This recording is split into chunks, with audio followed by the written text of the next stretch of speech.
अखेर महायुतीचं खातेवाटप झालंय आणि ज्या गृह खात्यावरून शेवटपर्यंत शिंदे नाराज होते ते गृह खातं मुख्यमंत्री देवेंद्र फडणवीसांकडेच आहे, तर उपमुख्यमंत्री अजित पवारांकडे अर्थ खातं कायम आहे। एकनाथ शिंदेंकडे नगरविकास आणि गृहनिर्माण खातं आहे, तर चंद्रशेखर बावनकुळेंकडे वजनदार खातं असून त्यांना महसूल खात्याची जबाबदारी देण्यात आली आहे। तर भाजपच्या राधाकृष्ण विखे पाटील आणि गिरीश महाजनांकडे गेल्या वेळेच्या तुलनेत कमी वजनाची खाती आली आहे।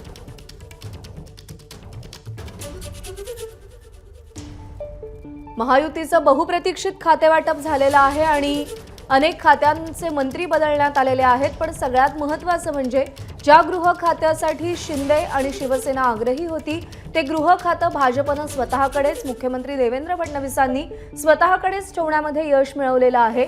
तर चंद्रशेखर बावनकुळे यांच्या पारड्यात देखील वजनदार खातं गेलंय। महसूल खातं चंद्रशेखर बावनकुळे यांना मिळालंय। गेली 2.5 वर्ष वेटिंगवर असलेले संजय शिरसाट, भरत गोगावले यांना देखील मंत्रिपद तर मिळाली, खाते सुद्धा त्यांना मिळालेली आहेत। संजय शिरसाट यांना सामाजिक न्याय खातं देण्यात आलेलं आहे।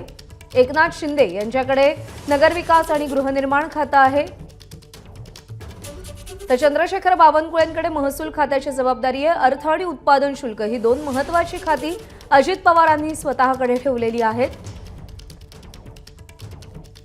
तर चंद्रशेखर बावनकुळेंच्या पारड्यात महसूल खातं गेलेलं आहे। प्रताप सरनाईक यांना परिवहन खात्याचा पदभार देण्यात आलेला आहे, त्यामुळे खातेवाटप पूर्ण झालंय। हसन मुश्रीफ यांच्याकडे वैद्यकीय शिक्षण खात्याची जबाबदारी सोपवण्यात आलेली आहे।